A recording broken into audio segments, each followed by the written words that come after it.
저번 방송 말미에 추측해 한번 하자고 하셔서 좀 떠들려고 갖고 왔습니다. 붕괴 서드에 스포일러가 있으니까 낙원을 깨고 오시면 돼요. 낙원 얘기가 조금 나올 겁니다. 3.2 이후의 스토리를 한번 추측을 해보는 시간을 가져보죠. 앞으로의 이야기 예측하려면은 결국 파이논인데 가장 가까운 사람이라고 볼 수 있는 아낙사가 죽었죠. 그래서 아낙사부터 파고들어 볼게요. 자, 아낙사가 죽었습니다. 낙사한 건 아니지만요. 아낙사가 안락사 죄송합니다. 자, 제대로 아낙사고라스입니다. 아까 그 사람 말고 실존 인물이요. 오늘 이야기는 신화 실화를 가지고 얘기할 거예요. 이오니아 지방, 그러니까 지금의 터키에 살았던 소피스트 철학자예요. 이오니아의 철학을 아테네로 전파한 업적이 유명하다고 하네요. 이분의 생애에서 게임으로 가져올 것만 얘기를 한번 할게요. 종자론이랑 이성의 행동 원리를 주장했는데, 종자론 옆에 고출시 보이죠? 인게임에도 아낙사 대사에 나오는 그 종자가 맞습니다. 갈 때도 유언이 미친듯이 웃으면서 본인이 의심의 씨앗을 뿌린다 하면서 갔죠. 그 씨앗이 저 종자예요. 종자라는 게 모래 안에는 바위의 종자가 있고 사람의 체액 안에는 사람의 종자가 있다. 한마디로 아무리 작아도 그 안에 크게 될 물질의 구성 요소가 있다는 뜻이에요. 인게임에서도 사원소설 나오면서 배격하죠. 종자론이 맞다. 근본적으로 다른 건 그거예요. 씨앗에는 무엇이로든 변할 성분이 있지만 그 중에 가장 많은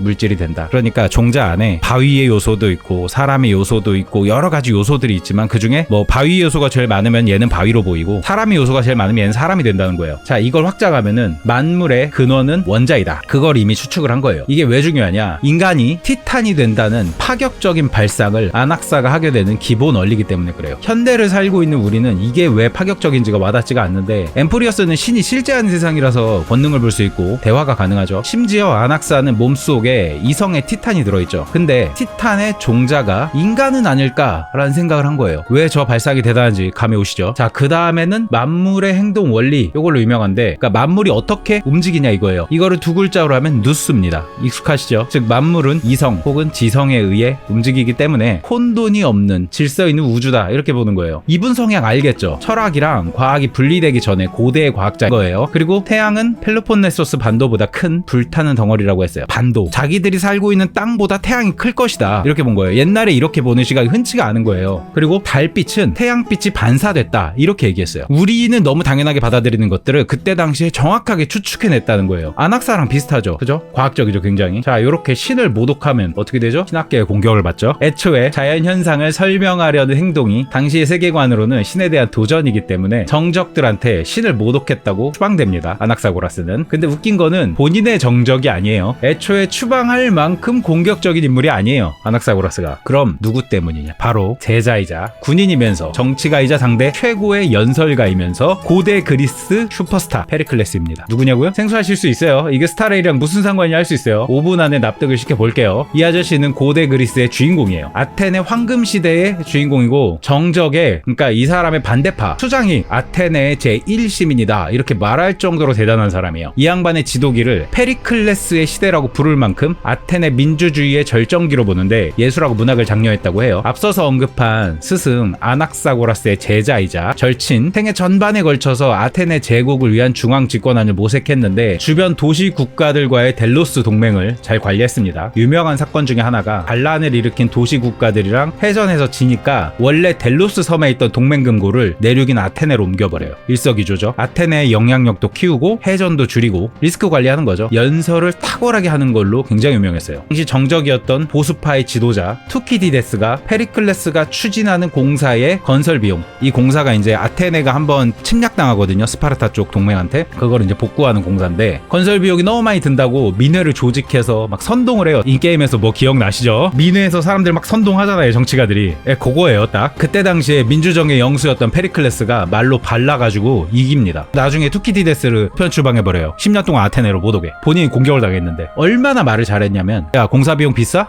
그럼 내가 낼게. 그럼 불만 없지? 부자였거든요. 파이논이 연설을 잘했잖아요. 어디서 따온 모티브인지 아시겠죠? 5분 안에 납득됐죠? 파이논의 정치적인 성격적인 모티브가 페리클레스예요. 근데 이게 다가 아닙니다. 저는 이게 파이논이 가져온 페리클레스의 특징 중 하나라고 보는데, 그러면은 운명의 길은 어떨까요? 운명의 운명의 길, 어떤 운명의 길을 걸었을까 이 양반이. 봅시다. 검은 물결입니다. 외부의 침식. 여기는 신이 다스리는 세계니까 일반적으로는 이성과 과학의 물결이라고 볼 수 있을 텐데, 원신 해보신 분이면은 금단의 지식, 붕괴 서드 해보신 분이면은 침식 떠오르시죠? 그럼 아까 그 아저씨 입장에서 여기에 해당되는 게 뭘까요? 아까 그 아저씨 페리클레스 입장에서 외부의 침략 뭘까요? 바로 펠로폰네스 동맹, 스파르타를 중심으로 한 도시국가연합이에요. 원래 둘은 펠로폰네소스 동맹이랑 델로스 동맹은 둘 다 같은 그리스 연합이었어요. 근데 페르시아를 성공적으로 막아냈으니까 외부에 적이 없어지니까 양분돼요. 1차랑 2차 두 번에 걸쳐서 전쟁을 했고 그 사이에 30년을 휴전했습니다. 그리고 2차 전쟁의 결과는 이 아저씨가 속한 델로스 동맹이 패배하는 걸로 끝나요. 아저씨는 완전한 패배 전까지 버티기 전략하다가 도시에 전염병이 도는 와중에 저승에 가시는데, 자세한 건 여기 스크린샷에 있는 어쌔신 크리드 오디세이에서 직접 만나볼 수 있습니다. 물론 파이눈이 아니고 사진 속에 있는 그냥 수염 할아버지로 나오는데, 그 게임에서도 데이모스라는 그리스 신이 등장해서 페레클레스랑 마지막까지 엮이는데 왼쪽 위에 있는 게 데이모스예요. 마이데이의 모티브가 된 그 신이 맞으니까 궁금하신 분은 해보세요. 재밌어요. 오픈월드 수작은 됩니다. 결과적으로 페리클레스가 거대한 성벽, 본인이 이제 짓자고 해서 이걸 지어요. 이것 때문에 사실은 스파르타가 직접 치는 걸 꺼리게 된단 말이죠. 아테네 성벽이라고 부르는데, 그리고 함대하고 제국 이게 전부 해체됩니다. 져서 전쟁에. 아테네는 원래 민주정을 전파하는 과두정으로 대표되는 스파르타의 정치적인 적이었어요. 근데 이 민주정을 과두정으로 바꿀 것을 요구받게 돼서 과두정이 돼요. 아테네가. 이런 사건으로 특정 국가를 중심으로 뭉쳐서 대립하는 두 동맹의 전쟁 이야기인데, 요즘도 국제정치나 외교에서 이 이야기가 많이 사용됩니다. 그러면 이 아저씨의 운명을 통해서 어떤 스토리를 예측할 수 있냐 이거예요. 과두정이랑 민주정의 대립 같은 세부적인 전쟁사는 차치하고 여러분이 기억해야 될 거는 신흥 세력과 체제에 대한 기존 질서의 견제입니다. 이걸 머릿속에 넣고 뒷부분을 보죠. 자, 글자가 겁나 많은데 제 목소리만 따라오세요. 그럼 돼요. 자, 이건 소각공 이야기입니다. 소각공이 누구냐? 인게임 내에 나오는 아카이브 8월 설정 쪽에 보면은 기억의 정원 소속의 극단주의자들인데, 뭐에 대해서 극단적이냐? 왼쪽 위에 파벌 설명에 써있는 것처럼 기억을 지들 마음대로 차등 선별해서 열등한 걸 지웁니다. 오른쪽에 있는 시뮬 설명에 나오는 것처럼 우주개미가 줄지어 걷는 거 세기, 이런 기억 아무 의미 없지 않습니까? 이러면서 양질의 기억만 남긴다 이거예요. 지들 맘대로. 그러니까 일반적으로 기억의 정원에 있는 절대 다수는 모든 기억에는 우열이 없다는 주의예요. 그러니까 후리도 그런 성향이겠죠. 순수하게 야 기억 맛있잖아, 너 기억 좋아해? 나 기억 좋아해. 예, 기억 보고 갈래? 약간 이런 느낌으로. 그러니까 소각공들의 기억 선별, 엄밀히 말해서는 쓸모없는 기억의 삭제죠. 이거는 몰래 해야 되는 거예요. 그쵸? 다수가 아니니까 얘네가 몰래 해야 되는 거예요. 근데 만약에 기억을 취사 선택할 수 있는 폐쇄적인 나만의 세계를 만들어서 결과값만 좋은 걸로 뽑을 수 있으면 그럼 어떻게 될까요? 와, 편집해서 후리님 정토에 넣으면 되겠네? 이런 생각을 할 수 있는 겁니다. 블랙스완의 주장에 따르면 소각공들은 엠포리어스에서 일어난 현상을 토대로 기억 소장품을 양산하려는 계획을 세운 것 같습니다. 엠포리어스가 딱 맞다 이거예요. 그죠? 여기 보면은 완벽한 예시라고 나오죠. 극단적인 이념을 가진 기억의 정원 1원에게 엠포리어스는 완벽한 예시다. 테스트베드라는 거예요. 다만 그 원리를 아직 파악을 못한 것으로 보이는데, 문지기를 자처하는 리고스가 소각공인지는 불분명합니다. 블랙스완이 어쨌든 이에 맞춰서 정원 내부 분열에 열차팀을 끌어들이지 않기 위해서 모르는 척 가벼운 조언만 하고 있었죠. 언제까지? 개척자가 후리의 시선을 받기 전까지 말이죠. 자, 후리한테 이 소각공들이 어떻게 보일까요? 솔직한 말로 소각공이 후리 걱정하는 거는 컴퍼니가 클리포트 망치 무거울까봐 걱정하는 격이에요. 저는 그렇게 생각합니다. 소각공들은 질 좋은 서사시만 남긴다고 세계를 회귀시키는데, 후리 입장에서는 왜 다 내 건데 검열하고 있지? 풀 영상 볼 건데? 이러는 거죠. 근데 얘들이 자꾸 영상을 덮어쓰네? 입장하자마자 원래 척자가 투창 맞고 죽었잖아요. 3.2 기준으로 다낭이 말해주죠. 그때 후리가 척자를 기억의 형태로 살려낸 이유가 리고스 하는 짓 보고 쟤 지금 뭐하냐? 야, 쟤 끌어내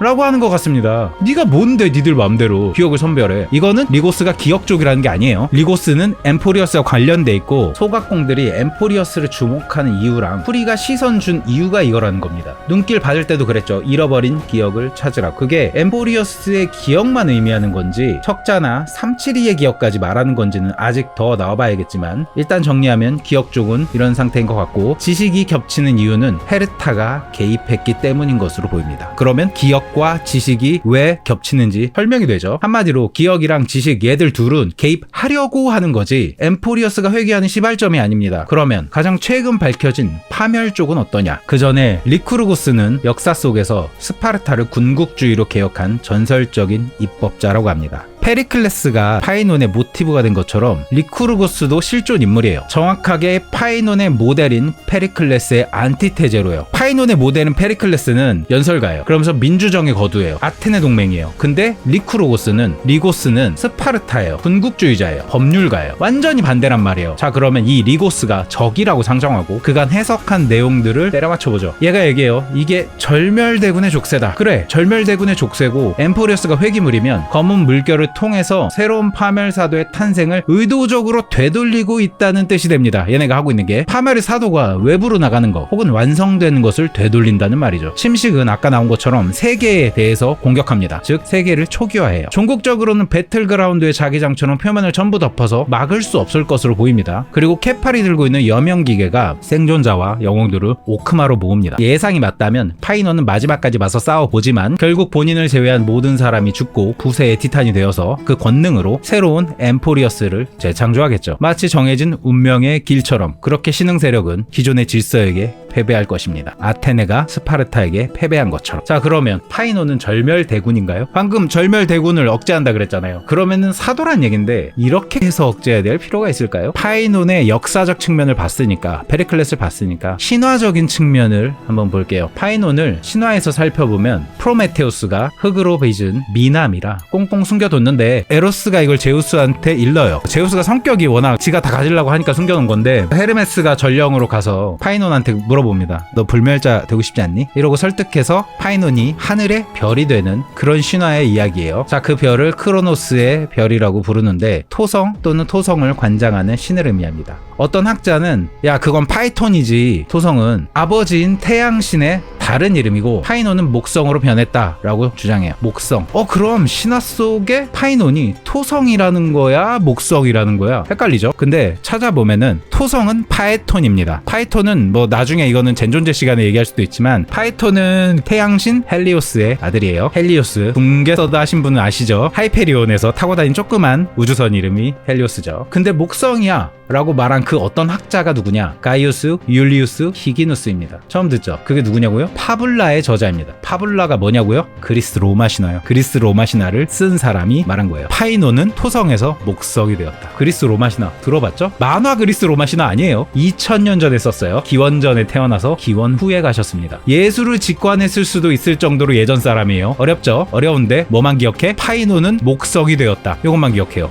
그걸 누가 증명해준다? 옛날 유명한 사람이 증명해준다. 우린 뭘 기억해? 파이논은 토성에서 목성이 되었다. 왜 목성이 중요할까요? 목성은 영어로 주피터, 유피테르 이렇게 부르죠? 이게 뭐예요? 제우스예요. 제우스가 뭐예요? 신들의 왕이죠. 그럼 스타레일에서 신의 포지션인 에이언즈의 왕은 어떤 운명의 길을 걸을까요? 답에 앞서서 지배자인 제우스의 탄생 비화를 떠들어 볼게요. 언제나 그렇듯이 그리스 신화에선 자식이 널 죽일 거다 라는 예언을 합니다. 늘 그렇죠. 크로노스가 신들의 신 짱이었는데 이때 당시 크로노스의 아내인 레아가 낳은 자식들을 다 삼켜요. 자기를 죽일 거라고 하니까 여러분 뭐 생각나죠? 마이데이 아버지 생각나지 않아요? 거기서 온 서사예요 다. 크로노스가 그래서 자식들을 막 삼키니까 레아가, 와이프가 가이아 대제의 여신한테 지혜를 구해요. 그래서 아이 대신에 천으로 감싼 돌덩이를 삼키게 합니다. 이 돌덩이의 이름이 배꼽이라는 뜻을 가진 오팔로스예요. 여러분 오른쪽 위에 돌덩이 사진, 오른쪽 아래구나, 드렸습니다. 그리고 한국에서 스타레이를 하는 우리는 이것을 엠포리어스라고 읽어요.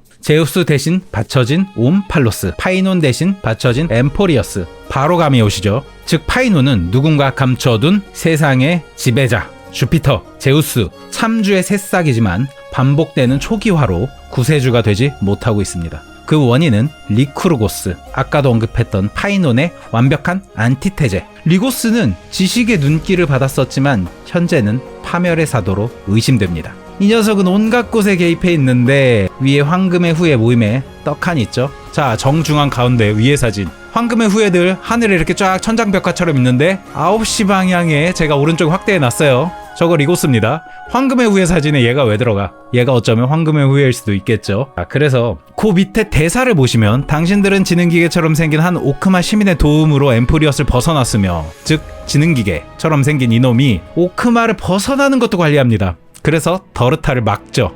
예, 은근히 껴있어요 여기저기에. 파수꾼 역할도 하고. 즉 저 지능기계처럼 생긴 시민인 리고스가 애초에 출입을 관리하는 문지기, 혹은 더 나아가 헤르타를 위협할 정도의 실력을 갖춘 엠포리어스의 관리자라는 거죠. 리고스는 모두를 파멸시키고 파이논은 혼자 남아 케팔이 되어 세계를 재창조하는 과정을 반복시키는 겁니다. 재창조는 스텔라론이 봉인된 여명기계를 통해 작동하는 방식으로 보이죠. 케팔 어깨에 짊어진 그거. 자, 다시 아까의 질문으로 돌아갑니다. 기존의 질서를 부수는 새로운 체제의 등장이 파이논을 의미한다면 아테네 떠올리시면 돼요. 페리클레스. 기존의 티탄에 해당하는 에이언즈를 부술 수 있는 새로운 에이언즈, 제우스에 해당하는 파이논, 그가 에이언즈의 왕이 된다면 그 운명의 길의 이름을 저는 종말이라고 생각합니다. 리고스는 파멸의 사도로 종말의 에이언즈가 될 수 있는 파이논을 무한 츠쿠요미에 가둬서 반복해서 파멸시키고 있습니다. 그런데 이 반복 속에서 어떠한 일을 계기로 이전 회차의 파이논이 반복되는 세계라는 것을 깨닫게 됩니다. 그리고 이 세계의 종말을 갈구하죠. 영원 회귀를 탈피하고 싶은 존재, 불을 훔치는 자, 그는 아마도 새로운 파이논에게 죽임당하지 않는 최초의 파이논일 것입니다. 파이논으로 보일 만한 요소는 여러 군데 있죠. 마이데이의 약점을 알고 등을 노리는 모습이라든가, 이명이 암흑의 검으로 가운데 위에 보면 암흑의 검, 불을 훔치는 자 이렇게 되어 있습니다. 사용하는 무기가 서로 일치한다든가, 분신체의 이름이 파손된 용기, 뭐예요? 그동안의 파이논들 아닐까요? 그러면서 버려졌다는 이유로 울지마 라는 버프를 두르고 있습니다. 그의 검에는 파이논과 같은 왕관 모양의 광륜이 있다던가, 참고로 사진의 스킬을 보면 초승달 끝에 별이 있는데 원석같이 생긴 별 있죠? 가운데 스킬 쓰는 거 보면은 초승달이 있고 오른쪽에 별이 있어요. 저 문양을 월성기라고 합니다. 많은 이슬람권 국가들이 국기로 사용하는데 오른쪽에 빨간색 터키 국기가 있죠? 중요한 건 저 별 이름이 계명성인 금성을 의미합니다. 계명성. 붕괴서드 해보신 분들은 들어보셨죠? 폴러스입니다. 그리스 신화에서는 비너스지만 기독교에서는 금성이 빛을 가져오는 자, 가장 밝은 별, 루시퍼를 의미합니다. 가장 유명한 타락천사죠. 자, 위에 단서들을 조합해보면요, 불을 훔치는 자는 타락한 파이논인 것 같습니다. 이름도 암흑의 검인데 무명의 검을 이명으로 하는 파이논하고 대꾸를 이루죠. 미호요가 만든 게임은 대체로 영지주의적 세계관을 보이는데요. 영혼과 지식, 영지주의, 즉 알미 중요하고 육체 같은 물질적인 것을 죄악시하는 사상입니다. 그렇기 때문에 인간을 창조하여 영혼을 육신에 묶어둔 신을 악신으로 보고 물질 세계를 창조하는 지배자를 데미우르고스라고 부르며 극복의 대상으로 여깁니다. 세계를 재창조하는 케팔이 떠오르지 않습니까? 물질적인 세계는 만드니까. 그리고 파이논은 부세의 불씨를 받을 황금의 후예입니다. 아낙사의 증명에 따르면 후예는 티탄의 씨앗, 즉 파이논은 케팔이 될 것이고 재창조를 통해 데미우르고스가 된다는 거예요. 아까 페리클레스 기억하시죠? 새로운 세력의 수장으로 기존 질서에 도전했던 인물, 기존 질서를 파괴하고 재창조하려고 했었죠. 질서의 반대자, 질서는 영어로 오더, 반대말은 카오스. 아낙사가 이전 세계 기억에서 본 케팔의 이름도 카오스였었죠. 모든 것이 파이논을 이 세계의 적이 될 자로 지목합니다. 리고스는 지식의 길에서 우주의 데미우르고스가 될 자를 발견한 거죠. 그래서 스텔라론을 연구해 영원 회귀에 빠지는 장치를 만들었습니다. 그것이 여명기계. 여명의 뜻이 뭐죠? 동이 트기 전이죠. 그래서 동이 트기 전의 세계를 고정하는 장치. 데미우르고스의 탄생의 족쇄이자 회귀 시스템인 겁니다. 그러나 이러한 서사는 신화에서 흔하게 나타나는 자기실현적 예언과 매우 유사하게 흘러갑니다. 예언을 막기 위해서 한 행동이 도리어 예언을 돕는 아이러니를 가리키는 말이죠. 참주의 탄생을 막으려는 리고스의 행동은 새로운 참주를 탄생시키게 되고, 윤회를 멈추고 세계를 부수려는 분노에 가득 찬 이전 세계의 파이논을 현재 세계의 파이논이 막아섭니다. 원래대로면 리고스나 데미우르고스를 이길 수 없는 파이논은 케팔이 되어 세계를 재창조할 것입니다. 하지만 이번엔 개척자와 다낭이 있습니다. 히메코와 블랙스완이 소각공의 개입을 차단해 372가 깨어날 수도 있고 헤르타가 합류할지도 모릅니다. 열차팀이 하나 둘 모일 겁니다. 그리고 이 과정에서 미미의 정체나 키레네의 죽음에 대한 진실 같은 게 드러나겠죠. 후리가 개척자만 살린 게 아니라 키레네를 미미로 살려놨다든지 뭐 그런 거요. 우리와 함께 처음으로 데미우르고스에게 승리하게 되는 파이논은 거절할 수 없는 양자택일에 놓이게 될 겁니다. 혼자서라도 알을 깨고 동굴 밖으로 나갈지, 아니면 스텔라론인 여명기관을 이용해 세계를 재창조하고 그리운 자들을 깨울지 말입니다. 그리고 그때 미미가 말합니다. 자, 제가 준비한 내용 여기까지입니다. 어떠셨나요? 신화와 실화를 기반으로 스토리 예측해봤는데요. 길게 말했는데 중요한 요점만 얘기하자면 그거예요. 파이논이 의미하는 건 기존 질서에 대한 도전이고, 얘는 제우스, 세계의 질서의 왕이 될 자이고, 이 왕은 종말로 보인다. 그리고 이 종말이 의미하는 거는 데미우르고스, 세계를 부수고 재창조하는 자. 이걸 막기 위해서 리고스가 개입해서 여명기계를 만들었고, 엠포리어스는 그래서 영원히 회귀하는 거고, 요걸 보고 나도 저거 갖고 싶은데? 라고 소각공이 이쪽에 주목하자 기억의 후리가 들여다보게 됐고, 그로 인해서 왜 내가 다 가져야 되는 기억을 편집하고 있지? 왜 덮어쓰지? 야, 가서 조져! 라면서 개척자를 살렸다. 요런 얘기죠, 지금 상황이. 그리고 파이논은 이 데미우르고스가 되어가고 있는 과거의 파이논, 그러니까 2회차한테 도전해서 계속 지고, 이 2회차가 계속 성장해 왔었는데 결국 데미우르고스가 되겠죠. 근데 개척자와 다낭이 등장했기 때문에 이를 저지할 것이다 라는 겁니다.